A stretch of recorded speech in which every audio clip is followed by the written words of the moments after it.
iya kane n'iya gatanu bati agomba kuba akantu muri Kigali y'umujyi kuva uyu munsi kuri Pasika ejo n'ejo bundi akantu kateganyijwe muri uyu mujyi wa Kigali ndetse no itariki ya karindwi ya ku itariki ya 21 z'ukwezi kwa Werurwe mwaka wa 2022 ku isaha 5:52 ikinyamakuru Igihe cyanditse inkuru kiyiha umutwe ugira uti ibyabereye i Dar es Salaam mbere y'ihanurwa ry'indege ya Habyarimana. Iyi ni ya ndege Falcon 50.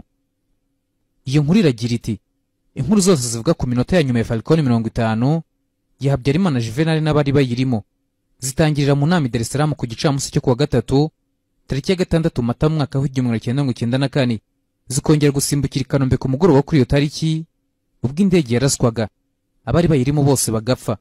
Amaperereza yarakozwe, inkiko zabyinjiyemo, ubushakashatsi bwarakozwe ariko ibimenyetso by'uburyo yahanuwemo byakomeje kuzamo igihu. Ikinyamakuru Igihe gikomeza kigira kiti icyakora hari amakuru tutabwirwa neza yuko byagenze hagati yo gusoza inama yigaga kwishyirwa mu bikorwa ry'amasezerano yarusha no guhanurwa kw'indege. Hari abavuga ko Habyarimana yabanje kugirwa inama yo kurara akabyanga, abandi bakavuga ko abapilote banze kwatsa indege akabotsa igitutu n'ibindi. Inkuru ikomeza igira iti nta wasobanura neza iby'urujijo kurusha Ritade Koporo Senkiri Salatieri wamaze imyaka 15 ari umurinzi wihariye wa Perezida Habyarimana. Ariko koko ni nabyo, Ritade Koporo Senkiri Salatieri ni umwe mu bari baraturanyijwe kubera ubuhanga yari afite mu kurwana nta ntwaro, ukongeraho ubumenyi mu kurasisha imbunda ziremereye. Yari mu basirikari bihariye 6 biriranywe na Habyarimana i Dar es Salaam. Uyu musaza w'imyaka 64 yibereyeho ubuzima butuje mu burengerazuba bw'u Rwanda mu karere ka Rubavu. N'umuhinzi mworozi akaba n'umujyanama w'ubuzima. Ni umukristo ukomeye mu itorero ry'Abadiventiste umunsi wa 7, aho ikinyamakuru Igihe kivuga ko mbere yo kujya kumusura yakihanangije kutaza ku isabato kuko batashoboraga kumubona. Nk'umwe mu bari Dar es Salaam umunsi indege Habyarimana yahanurwaga, yasobanuye ikinyamakuru Igihe byinshi ku byo yibuka neza byabaye mbere yo kwihaguruka. Umunyamakuru wa Igihe yaramubajije ati byagenze gute ngo usigare Dar es Salaam Ritade Koporo Senkiri Salatieri? Nawe aramusubiza ati nari najyanye na Perezida Habyarimana ndi umurinzi we wa hafi Garde du Corps. Jye nasigaye kubera ko indege yacu yari yabaye nto kuko y'Abarundi yari yagize ikibazo twimukira Abarundi bazana na Perezida dusigarayo gutyo. Ubwo hageze nijoro twumva ngo indege yahanutse bayirashe. Uyu ni Ritade Koporo Senkiri Salatieri ugikomeza ati twagumye Dar es Salaam kugeza muri Nyakanga tariki ya 4 ubwo bavugaga ko tuza mu Rwanda. Twazanye na Air Cameroon itugeze i Goma duhita twambuka mu Rwanda. Tuhasanga Perezida Sindikubwabo nabo bari bari kumwe. Gisenyi twaharaye ijoro rimwe duhita tugicyanga gutuharara kabiri. Abafaransa bati igihugu cyafashwe, niba mushaka kuba hano mube hano. Bahise bafata icyemezo cy'uko twambuka Bukavu. Umunyamakuru yongera kumubaza ati Bukavu wakomeje kurinda Sindikubwabo Ritade Koporo Senkiri Salatieri? Nawe yongera gusubiza ati yigarika imibereho na Sindikubwabo iza kungora, kuba udahembwa bamwe twabivuyemo, twari nka 3 tuvamo twigira mu nkambi. Nagize Imana nkubitana n'ingabo z'u Rwanda zari ziriyo nzana nabo, niko naje hano muri iki gihugu. Ubwo yavugaga igihugu cy'u Rwanda. Umunyamakuru yongera kumubaza ati tugaruka inyuma gato, byagenze gute ngo ube mu baherekeza Perezida Dar es Salaam? Ubwo nawe yaramusubije ati duherekeza Perezida twari abasirikari nka 6, nitwe bagennye twaje nk'abari mu kazi ka leta. Umunyamakuru abaza Ritade Koporo Senkiri Salatieri ati mwagiye mu ndege imwe na Perezida? Undi nawe yongera gusubiza ati oya, twe twagiye mu ndege yakoranaga n'abamanuka mu mitaka i Kanombe, ariko indege zombi zagiye zikurikiranye muri icyo gitondo, gusa Perezida twagiye mbere ye. Ritade Koporo Senkiri Salatieri yongera kubazwa ati mugezeho wahawe izihe nshingano? Nawe mu gusubiza arasubiza ati jye nasigaye ku ndege, nari ku ndege n'abapilote, no gutaha indege y'Abarundi igira ikibazo nari ndaho, byose narabibonye. Perezida w'u Burundi yaje mbere y'u Rwanda agiye kwinjira mu ndege ye yanga kwaka. Noneho Habyarimana baraje ati noneho tugenda abasirikari nari kujyana nabo basigari, abawari bo tujyana nitugera Kanombe mukomeze. Ubwo rero yuri indege twebwe turasigara, Abarundi nabo binjiramo, nibo baje baherekeje abo baperezida bombi. Iki ni ikiganiro umunyamakuru w'ikinyamakuru Igihe yagiranye na Ritade Koporo Senkiri Salatieri. Akomeza amubaza ati amakuru y'uko abapilote bingingiye Habyarimana kurara akabyanga niyo? Undi nawe aramusubiza ati hari umupilote twari twicaranye ntibuka izina, yavugaga ko bashobora kubarasa. Aravuga ngo nitubibwire protokole yeyoberwaga na Majoro Mageza. Twabibwiye Majoro Mageza, Perezida Habyarimana aratsemba ati nibanda sabanda se ndataha, nta kimbuza gutaha mu Rwanda. Byari hagati ya 10 na 11 z'umugoroba. Uko niko Ritade Koporo Senkiri Salatieri yasubije. umunyamakuru yongera kumubaza ati Habyarimana nta bwoba bw'uko yaraswa yari afite? Nawe arasubiza ati sinari ndi mu mutima wari ko iyo bamubwiraga ibintu ntabwo yapfaga kubikurikiza ngo abyumve gutyo. Habyarimana nta gihunga yagiraga, bamubwiraga amakuru ahubwo akabasuzugura. Ikinyamakuru igihe cyakomeje kibaza kiti bihuha by'uko azicwa mu gisirikare ntabyo mwumvaga na mbere yo kujya Dar es Salaam? Rutade Koporo Senkeri Seratsieri nawe arasubiza ati twarabyumvaga, baranabitubwiraga nk'abantu barindaga perezida w'igihugu kiri mu ntambara. Ibyo twabyumvaga gutyo twebwe bakaduha amabwiriza yuko dushobora kwitwara mu bihe nk'ibyo. Uburyo bwo kumurinda bwarahindutse kuko haje Abafaransa, nibo batangaga amasomo yuko abantu bagomba kwitwara mu gihe nk'icyo. Kuki umugaba mukuru w'ingabo na muganga wa Habyarimana banze kwinjira mu ndege? Icyo ni ikindi kibazo Rutade Koporo Senkeri Seratsieri yarabajijwe. Rutade Koporo Senkeri Seratsieri yarasubije ngo Kastari cyangwa se Nsabimana Deogratias, umugaba mukuru na Dr Akingene wavuraga Habyarimana babanje gusigara hasi, noneho perezida ageze mu ndege avamo babuze. Nibwo bwa mbere yaragiye mu ndege akavamo. Nari ndaho mpagaze. Rutade Koporo Senkeri Seratsieri asubiramo ibyo Habyarimana yavuze. Atakingene ko sigenda avurwa nande? Ageze kuri Nsabimana aramubaza ati jye nagira ngo nze n'iriya ndege isigaye nizanira agasima kuri make. Nibwo perezida yavugaga ngo monte, bose bahita burira. Ikiganiro cy'igikomeje Rutade Koporo Senkeri Seratsieri yarabajijwe ati bari babizi ko indege ishobora kuraswa? Nawe arasubiza ati byashoboka. Nk'umwe mu basirikare bari bakomeye icyo gihe yongeye kubazwa ati no mu busanzwe ariko ngo umugaba mukuru ntiyagombaga kujyana na perezida? Ubwo Rutade Koporo Senkeri Seratsieri aravuga ati uwari wazanye nawe yavuze ko Habyarimana yageze ku kibuga abonye General Nsabimana aratungurwa tugiye he? Undi amwereka ordre de mission. Wasinyaga ordre de mission ni Ruhigira Enoch yakoraga mu biro bya perezida, niwe wateguraga abantu bagomba kugenda. Gusa n'ubwa mbere perezida yari ajyanye n'umugaba mukuru w'ingabo. Ikiganiro Rutade Koporo Senkeri Seratsieri yagiranaga n'ikinyamakuru igihe cyenda kugana ku musozo yarabajijwe ati mwamenye ko indege yahanuwe muri he? Nawe mu gusubiza yarasubije ati indege yamaze kugenda dusubira mu mujyi batujyana muri hoteli Kilimanjaro. Indege bayihanuye nijoro, twari tutararyama dutaramye, hari nko mu masaa 3 z'ijoro. Wari umuyobozi wa hoteli ne waje kutubwira ati indege bayirashe n'abari bayirimo bose baguyemo. Ahita abazwa ati ubwo mwabyakiriye mute? Nawe mu gusubiza arasubiza ati twari twasigaye twijujuta ngo tuba twatashye, ariko byahindutse byishimo. Urabyumviye hano washakaga kuhajya ukumva habereye impanuka, nta mpamvu yatuma bidahinduka. Twarababaye yego, ariko urabyumva twaramanjiriwe birumvikana, dusigara dutegereje ibizaza. Ibyaberaga mu Rwanda twarabikurikiranaga ku maradiyo, kandi batuzaniraga ibinyamakuru bazigizwa heri tugasoma. Ikindi kibazo mu byanyuma muri icyo kiganiro cyaragiraga kiti ese iriya mpanuka ubona itari kwirindwa? Nawe mu gusubiza yarasubije ati iyo aza guhindura wenda karara cyangwa se wenda bikagenda uko bavugaga ngo bagwigoma, pilote niwe wabisabaga. Ati tugwigoma byadufasha ntitugwi Kanombe. Hanyuma perezida akambuka ku Gisenyi n'imodoka. Ikibazo cya nyuma mu kiganiro Rutade Koporo Senkeri Seratsieri yagiranye n'ikinyamakuru igihe cyaramubazaga kiti kuki mwategereje amezi 3 ngo mubone kugaruka mu Rwanda? Nawe mu gusoza agira ati twashakaga kugaruka ariko tukumva nta nzira. Minafete ya Tanzania yazaga kudusura ariko ikatubwira ko nta nzira. Batubwiraga ko igihe bazabona ni ngombwa bazatwohereza. Icyo ni ikiganiro cyumvikanamo icyo Rutade Koporo Senkeri Seratsieri gitangaje ku byerekeranye n'ibyabereye Dar es Salaam mbere y'ihanurwa ry'indege Habyarimana ya Falcon 50. Mu kubagezaho ibikubiye muri iki kiganiro twifashishije inkuru y'ikinyamakuru Igihe yanditswe ku itariki 21 Werurwe muri uyu mwaka wa 2022 ku isaha ya 5:52.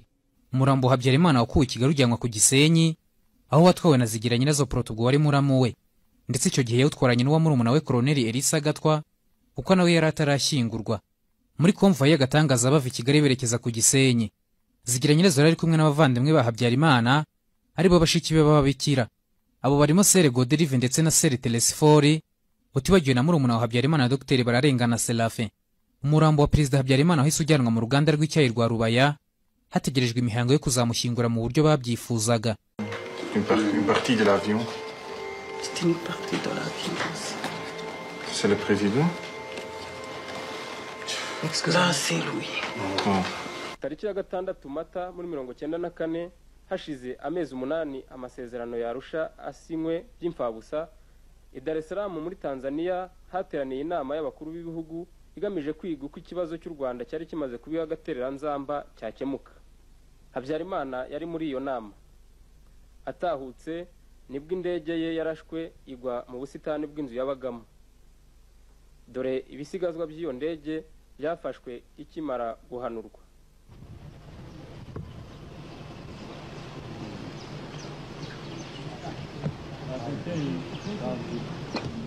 Perezida Juvenal wavutse tariki ya 8 z'ukwezi kwa gatatu mu mwaka w'1937 yapfuye tariki ya 6 z'ukwezi kwa kane mu mwaka w'1994 aguye mu iturika ridasanzwe ry'indege yari imutwaye Falcon 50 biturutse ku gitero gihambaye cyagabwe kuri indege agapfana nabo bari kumwe bose barimo na perezida w'u Burundi Cyprien Ntaryamira.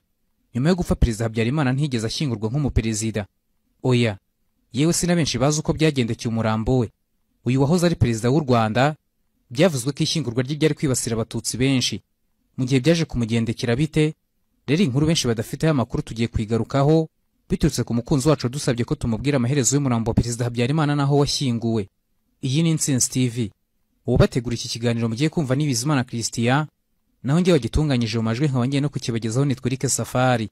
Mbahaye ikaze. Le ministre de la Défense a la profonde douleur d'annoncer au peuple rwandais le décès inopiné du chef de l'État, Habyarimana Juvenal, survenu ce 6 avril 1994 vers 20h30 à Kanombe, l'appareil qui le ramenait de Dar es Salaam ayant été descendu par des éléments non identifiés. Nabibabwiye ntangira ko Habyarimana yapfuye tariki ya 6 z'ukwezi kwa kane mu mwaka w'1994. Yapfuye afite imyaka 57. Urupfu rwe nk'uko byagaragajwe na raporo zitandukanye z'abahanga n'abashakashatsi zahamije ko mu buryo bwa nyabw'indege Falcon 50 yari itwaye perezida Habyarimana yarasuwe mu kigo cya gisirikare cya Kanombe cyangwa hafi yacyo, kuko haba mu bugenge n'ubuhanga bwa siyansi ku bijyanye n'impanuka z'indege byose byagaragaje ko aho indege yarasiwe n'aho yaguye, kuko yaguye mu rugo kwa perezida Habyarimana. Byose byemeza ko iyo ndege yarasiwe mu gice cya Kanombe cyagenzurwaga n'ingabo za leta FARI. Iyi ndege ikimara kuraswa mu buryo bwihuse aho yari irimo igurumanira aho ngaho, hahise hagotwa n'ingabo za leta zo mu gashami gato kihariye ka CRAP kari kavuye muri bato y'abaparakomando yayoborwaga na Majoro Aloys Ntabakuze, kandi bato yabaga mu kigo cya gisirikare cya Kanombe. Izi ngabo za leta icyambere zakoze ni ukubuza ingabo z'umuryango w'abibumbye minwari kugera aho indege yari imaze kugwa, ariko ingabo z'abafaransa zari zihawe ikaze yo kuhagira nta kibazo.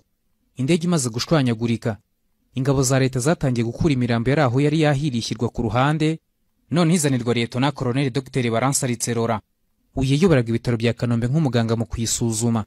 Umwanditsi Andrew Wells yanditse ko mu gihe indege yaturikaga imirambo y'abari bayirimo yatakaye ahantu hose, haba ku mbuga mu rugo kwa Habyarimana ndetse no mu ntoki zari zihegereye, kuko nk'ubwo umurambo wa perezida Habyarimana wari waguye mu mirima ye y'indabo ari naho watoraguwe, naho muganga we Dr Emmanuel Akingeneye wo watoraguwe mu igaraje aho yareguye hejuru y'imodoka zari mu igaraje. Mu gihe imirambo y'abapilote batatu b'Abafaransa batwaraga indege ya Falcon 50 yo yasanzwe hanze y'inkuta z'urugo rwa perezida Habyarimana. Umuhungu muto wa perezida Habyarimana witwa Jarike Habyarimana niwe yari arimo afata amashusho y'ibyo byose byarimo biba. Iyo mirambo yashyizwe aho ngaho mu rugo kwa perezida Habyarimana, maze imiryango y'abaguye mu ndege itangira kugera mu rugo kwa perezida kureba abantu bayo, ndetse ubwo niko n'abasirikare bakuru mu gisirikare cya FARI cya leta y'u Rwanda ndetse n'abategetsi bakomeye mu kazu nabo batangiye kuhagera. Ababanjirije abandi kuhagera ni bashiki ba Habyarimana bari ababikira, abo ni Sere Goderive na Sere Telesfore. Musenyeri Vincent Nsengiyumva nawe hese hagera atangira amasengesho ku bari bamaze gupfa. Umuryango w'abaguye mu ndege wabanje kugera kwa perezida Habyarimana n'uwa ambasaderi Renzaho Juvenal ndetse n'uwa General Nsabimana Deogratias, nawe yari kiri mu gahinda ko kubura babo. Muri umuntu wa perezida Habyarimana witwaga Dr Bararengana Serafe uyakoraga mu bitaro bya CHUB i Butare, nawe mu mwanya wakurikiyeho hese hagera azanywe n'indege ya helikopteri. Umwanditsi Andrew Wells mu gitabo cye Steeped in Blood yanditse ko muri uwo mugoroba nta no gutegereza nibura ngo imirambo ikurwa aho ngaho ahagaze hejuru yayo, nta kugaragaza agahinda na gato. Ngo agatakanzwe Habyarimana hise asaba ko yavugana na perezida Mitterrand ndetse na Mobutu mwibanga nta n'umwe ubumva. Ikindi agatakanzwe hise ahugira mu bikorwa byo gutanga amabwiriza yo kwica abatutsi haherewe ku banyapolitiki yitaga abagambanyi. Yabyitaga ko ari ibikorwa byo kwihorera kubera ko umugabo we yaramaze gupfa, ngo rero ibyo byose byagombaga gutangirira kuri abo banyapolitiki ndetse bigakomereza ku batutsi. Muri iryo joro nuko mu rugo rwa Habyarimana ibintu byari byifashe igihe yaramaze gupfa, ariko nanone urupfu rwe mu buryo amateka azi neza kandi atazigera yibagirwa nuko ariyo karita ihambaye n'igiciro gihambaye akazu kayoborwaga n'umugore we Agatha Kanziga Habyarimana kishyuye kugira ngo gatangire gushyira mu bikorwa umugambi wa jenoside wo gutsemba abatutsi mu buryo bwo kubamaraho burundu, nk'uko abari bakarimo bari barabipanze kuva mu myaka y'1990. Kwemera kwica Habyarimana kuri bo nicyo cyari impamvu yonyine kandi ikomeye bari guha amahanga kuko bari batangije jenoside, ngo bisa naho nta yindi mpamvu yo gutangira gutsemba abatutsi bo ubwabo bari bafite batabanje kwica Habyarimana nka perezida, barangiza bakabyitirira iyo mpamvu maze bakabishyira mu bikorwa. Ibyo ni nako byagenze maze babyumvisha abaturage b'abahutu b'abahezanguni nabo gutsemba abatutsi babigira intego. Benshi bati ni ikinyoma kitabahiriye kuko ntiwasobanura ukuntu umwana wari uri mu nda ya nyina yishe Habyarimana ataravuka. Iri ni ihuriza abajenosideri bananiwe gusobanurira isi igihe batsembaga abatutsi, n'uyu munsi kubisobanura byarabananiye, kandi n'amateka azakurikira hazakomeza kubihamya neza, kuko nta busobanuro buzigera babona kuri iyi ngingo. Abatutsi bahowe abari bo. Rero ku bahutu b'abahezanguni bateguye jenoside bakanayishyira mu bikorwa, bisa naho Habyarimana wari umaze gupfa nta kindi yari amaze uretse kugirwa agakingirizo k'impamvu abahutu bari bashingiye kuri politiki ya Hutu Power.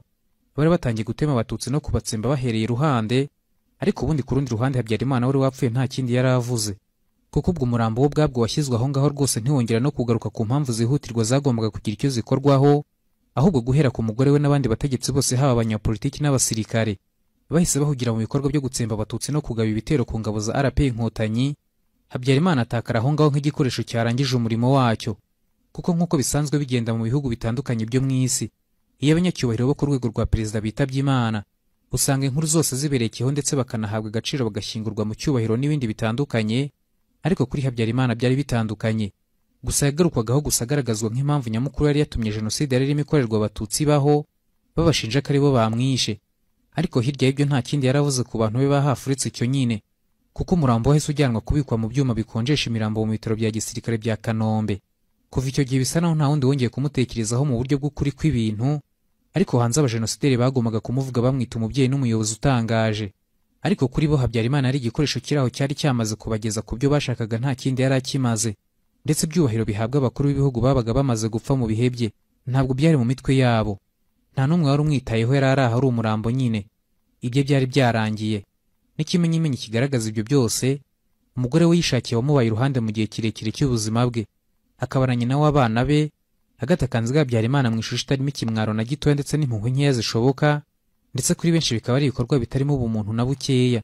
Ku wa gatandatu tariki ya 9 z'ukwezi kwa kane mu mwaka w'1994, uyu mugore yifatiye indege ku bufasha bw'ingabo z'Ubufaransa zari muri Operation Amarlis, ajya kwiturira mu Bufaransa muri hoteli y'inyenyeri 5. Kuri we umugabo we ntiyari ikintu cyatumaga ahangayika, ku buryo atagira urugendo amaze iminsi 3 apfuye akamutaho ngaho nta no kumushyingura, ndetse yewe ntigeze anasaba mitera ko mu kumutwara n'umurambo we w'inshuti y'igihe kirekire Perezida Habyarimana nawo watwarwa. Oya, ntibyari bimufasheho. Ibyo amateka arabizi. Ubusanzwe birazwi hose mu isi ko umuryango ubuze umuntu nta kintu udakora kugira ngo nibura ashyinguranwe icyubahiro, ariko rwose iri tegeko karemano bisa naho ritarebaga umuryango wa Habyarimana, kuko uretse umugore utari witaye kuri iyo ngingo, n'abana babyaranye nta n'umwe wigeze abiha umwanya, kuko 3 bari kumwe na nyina mu Rwanda nabo bahagurukanye mu Rwanda tariki ya 9 z'ukwezi kwa kane ubwo yerekezaga mu gihugu cy'Ubufaransa. Benshi bati rwose iri ni ishyano. Ni gute umugore wapfushije umugabo mu buryo nka buriya byasaga naho ntacyo bimubwiye, ahubwo akifatira urugendo akava mu gihugu nkaho nta cyabaye. Nyamara birazwi ko nta gihambaye yahungaga, kuko niwe muntu wa mbere wari ufite umutekano uhambaye kurusha abandi bose mu Rwanda mu gihe yari agihari. Benshi bati iki ni ikimenyetso ntagereranywa cy'uko Habyarimana kuri Agatha atarakiri uw'agaciro, ahubwo yari igikoresho cyamaze gutakaza igihe. Agatha Kanziga Habyarimana niwe wa mbere wagaragarije isi yose ko inyuma y'ishusho yari irimo igaragazwa n'ubutegetsi bwa leta y'u Rwanda ko Inkotanyi arizo zari zarashe indege ya Habyarimana, hari hihishemo ikindi kintu, ngo kuko imyitwarire y'uyu mugore yatangiye kugaragaza ko hari ibindi byari byakozwe byari byagizwe ibanga, ngo ariko burya umubiri ntubeshya, ngo mu byemezo yafashe byahamije neza uko Agatha yafataga umugabo we, ku buryo urupfu rwe rwasaga n'urutamutunguye. Aha niho na benshi bamushinja kugira uruhare mu rupfu rw'umugabo we bahera. Benshi rwose imyitwarire ya Agatha ihamya neza ko inzira byari byaciyemo ngo umugabo we yicwe yarayizi neza. Bati iyo biba byaramutunguye Agatha Kanziga aba yarahamye mu Rwanda agashyingura umugabo we nk'ibisanzwe akanamuririra, ariko ngo ibyo umugore we wari waramaze kumaramaza kugumana ubutegetsi mu biganza bye n'abasaza be, ntacyo yari yitaye ku mugabo we wari wamaze gupfa. Agatha Kanziga amaze kuva mu Rwanda inshingano zo gushyingura umugabo we ndetse na musaza we Elisa Gatwa wari wapfanye na Habyarimana yazisigiye musaza we mukuru yizeraga kurusha abandi, Bwana Zigira Nyirazo Prote. Naho Agatha we yaragiye kwibera mu buzima bw'irahantagereranywa muri hoteli y'igitangaza ndetse y'ubwiza butangaje ya Forest Hill Hotel, ni mu murwa mukuru w'Ubufaransa wa Paris rwagati neza, asize umugabo we mu byuma bikonjesha imirambo byo mu bitaro bya gisirikare bya Kanombe. Bisa naho Agatha nta na kimwe yari afite cyo gukora ku mugabo we, nyamara kuri benshi isuku yari akwiye kubigenza. Bati koko rwose niba ataranakundaga umugabo we babyaranye, ntiyari no kwirengagiza akarenzaho, nibura akahaguma bakamushyingura.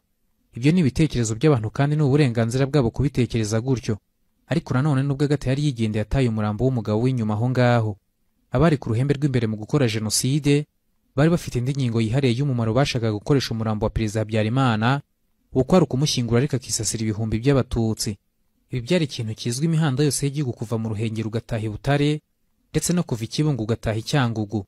Interahamwe zari zibizi ko hari igihe kizabaho cyo kuzashyingura Perezida Habyarimana bitaga umubyeyi, ku buryo bizwi neza ko hari abatutsi bagiye bateganyirizwa kuzicwa uwo munsi. Gesi rimwe yewe se na kabiri kandi nayo wasanga ari uko bimeze. Kuba warumvise bamwe mu barokotse jenoside yakorewe abatutsi basizwe n'ibitero by'interahamwe zabicanye ruharwa bavuga ko bazabica bashyingura Habyarimana, ngo bazaborosa umubyeyi. Mu buhamya butabarika ingingo ikunda kugaruka kenshi. Iyi ni inkuru izwi rwose, ariko uyu mugambi karahubutaka wa jenosideri ntiwigeze ushoboka kubera ko ingabo za RP Inkotanyi zitigeze zibemerera ko bashyira mu bikorwa iki gitekerezo kibisha cyo kumaraho abatutsi mu gikorwa cyo kubatsembaho burundu bitwaje ishyingurwa rya Habyarimana. Mu gikorwa cyo kubatsembaho burundu bitwaje ishyingurwa rya Habyarimana nk'uko n'ubundi bari babitangiye bitwaje urupfu rwe, ahubwo ko Inkotanyi zakomezaga gukaza umuvuduko mu ntambara yo guhagarika jenoside. Umurambo wa Habyarimana wakuwe i Kigali ujyanwa ku Gisenyi, aho watwawe na Zigira Nyirazo Protogo wari muramu we, ndetse icyo gihe yawutwaranye n'uwa murumuna we Koloneli Elisa Gatwa kuko nawe yari atarashyingurwa. Muri konvoyi y'agatangaza bava i Kigali berekeza ku Gisenyi, Zigira Nyirazo yari kumwe n'abavandimwe ba Habyarimana aribo bashiki be b'ababikira. Abo barimo Sere Goderive ndetse na Sere Telesfori, utibagiwe na murumuna wa Habyarimana Dr. Bararengana Serafin. Umurambo wa Perezida Habyarimana wahise ujyanwa mu ruganda rw'icyayi rwa Rubaya, hategerejwe imihango yo kuzamushyingura mu buryo babyifuzaga. Kuwushyira ahangaha kwari kugira ngo banze bitonde bashaka aho wari kubikwa neza kugira ngo utazangirika kugeza igihe uzashyingurirwa. Umwe mu batangabuhamya wiboneye icyo gihe Zigira Nyirazo n'abo bari kumwe yavuze ko Zigira Nyirazo yakoresheje inama akabwira abaturage ko abatutsi bagomba kuryozwa urupfu rwa muramu we Habyarimana ndetse na murumuna we Elisa Gatwa. Ndetse icyo gihe nibwo Sagatwa Eli yashyinguwe biteguwe na mukuru we Zigira Nyirazo. Rwose Sagatwa yashyinguwe ku Gisenyi ariko Habyarimana we ntiyashyingurwa, ubwo hari hategerejwe igihe cya nyacyo cyo kubikora. Nibwo noneho umurambo we wavanywe mu ruganda rw'icyayi rwa Rubaya, aho amaze igihe gito yujyanwa mu cyumba cy'ubukonje ntagereranywa cya Burarirwa, aho bari bizeye neza ko utakwangirika. Aha wahamaze igihe kirekire, ariko nanone ahangaho umurambo umaze kugezwa muri icyo cyumba muri Burarirwa kuri Zigira Nyirazo ndetse n'abavandimwe ba Perezida Habyarimana bari batangiye kubibona neza ko kumushyingura uko babyifuzaga mu mugambi wo kumaraho abatutsi byari bitangiye kugera mu gihe bitagishoboka, kubera ko ingabo za RP Inkotanyi zarimo zishushubikanya fari n'interahamwe imihanda yose y'u Rwanda. Ubutaka bari basigaye bagenzura bwari buto, barimo babibona ko iherezo ry'ubutegetsi bagumanye imyaka irenga 20 ryari muri basatira. Ubwo nibwo batekereje kumushyingura noneho iwabo mu rugo rwari hafi y'ikiyaga cya Kivu mu Gasiza, ariko ibi nabyo babitekereje bakererewe kuko intambara bari bamaze kwitakaza igisigaye kuri bari uguhunga. Ubwo igitekerezo cyo kumushyingura noneho cyashyizweho iherezo burundu no gufatwa k'umujyi wa Ruhengeri, basanga nta yandi mahitamo bafite uretse guhungana umurambo wa Perezida Habyarimana. Ni igikorwa bafashijwemo n'inshuti y'ibihe byose ya Perezida wa Zaire Marshal Mobutu. Ku itariki ya 14 z'ukwezi kwa karindwi mu mwaka w'1994 ku isaha ya 11 z'umugoroba, Majoro Mpiranya Prote wari ukuriye umutwe w'abasirikare barindaga Perezida Habyarimana nibwo yasezeye ku murambo wa shebuja wohereza ishami ry'umutwe w'abasirikare barindaga umutekano wa Mobutu. Ni ishami ryitwaga Special Presidential Division DSP. Barangije bambukana umurambo wa Habyarimana ku mupaka wa Goma bawujyana muri Kongo. Mu ibanga rikomeye noneho gushyingurwa kwa Habyarimana kwari gushyizwe mu maboko ya Mobutu. Byihuse Mobutu nawo umurambo hese awujyana i Kinshasa, aho washyizwe mu bitaro bya Ngaliema National Hospital. Aha rero nibwo noneho Mobutu yamenyesheje Agatha Kanziga wari uri mu Bufaransa ko umurambo w'umugabo uri i Kinshasa. Aha rero nibwo bombi bemeranyije gushyingura Habyarimana mu gice cy'amajyaruguru y'igihugu ahitwa Badorita hari ingoro y'agatangaza ya Mobutu. Agatha Habyarimana wasaga naho icyizere yajyanye mu Bufaransa cyari kimaze kumushirana, kuko ingabo ze zari zamaze gutakaza intambara ndetse n'ubutegetsi yagenzuye imyaka 20 bwaramuciye mu myanya y'intoki. Noneho yaje gushyingura umugabo we mu gihe mu mezi make yarashize igihugu cyari mu biganza by'agenzura byose. Iyi yari ingingo itari imushishikaje na gato. Tariki ya 30 z'ukwezi kwa 9 mu mwaka w'1994 nibwo Agatha Kanziga ari kumwe n'abana be ndetse na murumuna wa Perezida Habyarimana ariwe Dr. Bararengana Serafin, bose bageze muri Kongo baje gushyingura Habyarimana. Bukeye bwaho tariki ya 2 z'ukwezi kwa 10 mu mwaka w'1994 mu muhango wayobowe n'umusenyeri w'umuzayirwa, mu isanduku yavanywe Kinshasa iriho ibendera ry'u Rwanda, umurambo wa Perezida Habyarimana nuko washyinguye Badorite muri Repubulika Iharanira Demokarasi ya Kongo yitwaga Zaire icyo gihe. Muri uyu muhango Dr. Bararengana Serafin wafashe ijambo avuga kuri mukuru wanashimira Mobutu ku bw'iyo serivisi. Ariko ubwo rero ingingo yo gushyingura Habyarimana ntiyari irangiye, kuko hashize imyaka 2 n'igice ingingo yongeye gusubirwamo. ni mu gihe ingabo za Laurent Desire Kabila zarimo zumvisha Mobutu ko ubutegetsi bwe bwendaga kugwa, igitinyiro n'imbaraga yahoranye biri kumushiraho, ariko kurwana n'ubuzima byamucanze rwose. Mu gihe rero ingabo za AFDR zarimo zirekeza kuri Badorite zenda kuyigarurira, Mobutu yataye umutwe ndetse ari gukora ibishoboka byose ngo ahunge, nibwo yibutse ko aho yari ari naho hari hanashyinguye Habyarimana kandi yumvaga atahamusiga. Ku itariki ya 12 z'ukwezi kwa gatanu umwaka w'1997, umurambo wa Habyarimana nibwo wavanywe aho wari warashyizwe, ushyirwa hamwe n'ibindi bintu byinshi byavanywe na Mobutu Badorite, bijyanwa i Kinshasa ubwo Mobutu yari arimo ahunga. Mobutu amaze kugera i Kinshasa, umurambo wa Habyarimana wamaze iminsi 3 mu ndege, mbere yuko Mobutu afata icyo gukorera mbere yo guhunga bya burundu. Nibwo rero kuwa kane tariki ya 15 z'ukwezi kwa gatanu mu mwaka w'1997, Mobutu yazanye igitekerezo gishya maze ahamagaza umuyobozi w'idini ry'Abahindu. Noneho umurambo wa Habyarimana uratwikwa, ivu rye ryoherezwa mu mazi nk'uko bisanzwe bikorwa mu mihango nk'iyo yo gutwika imirambo. Umwe mu bantu ba hafi ba Mobutu yabigarutseho nyuma, ati Mobutu ikintu yatinyaga kurusha ibindi nuko yari gufatanwa umurambo wa Habyarimana. Uwo muntu yaragize ati, iyo yabaga imba narahise mujugunya mu mazi. Ngo ariko Mobutu yafataga Habyarimana nk'umwe mu bana be, ngo ku buryo yumvaga icyo gikorwa cyakorwa uko bikwiye. Rero ngo ni nabwo yifashishije uwo muyobozi w'idini ry'Abahindu muri icyo gikorwa kugira ngo gikorwe uko bikwiye, maze birarangira, maze Mobutu nawe afataho ikirere arahunga. Ahangaha bitandukanye na Gatakanziga Habyarimana, Mobutu w'Ubufaransa ntibwemeye kumuha ubuhungiro, ahubwo yafashijwe n'umunyagitugu mugenzi w'umusangirangendo mu gukorana n'Abafaransa muri diri zitandukanye, akaba umwami wa Maroc Hassan wa kabiri. Ariko bisa naho Mobutu nawe atarafite igihe kirekire ku isi, kuko nyuma y'amezi 3 n'iminsi mike ahunze Kongo, nawe tariki ya 7 z'ukwezi kwa 9 mu mwaka w'1997, ku myaka 66 yaguye mu bitaro bya gisirikare, n'ibitaro bya Rabat Military Hospital ku murwa mukuru wa Rabat muri Maroc. Nuko inkuru ijyanye n'ishyingurwa ry'umurambo wa Habyarimana yarangiye utwitswe yagenze. Aho umukunzi wacu washatse kumenya uko byawugendekeye, ndatekereza ko twabigarutseho mu buryo bwihariye, nawe akaba amenya amakuru yifuzaga. Nanjye soje ntyo rero nshimira mwese twabanye muri iki kiganiro, hasigaye naho ubutaha mu bindi biganiro byacu. Byose nababwiye muri iki kiganiro nabivanye mu gitabo cya Andrew Wells yise Steeped in Blood. Uwo bategura iki kiganiro mwakurikiraga ni Bizimana Christian, naho njye wakibagejejeho nitwa Eric Safari.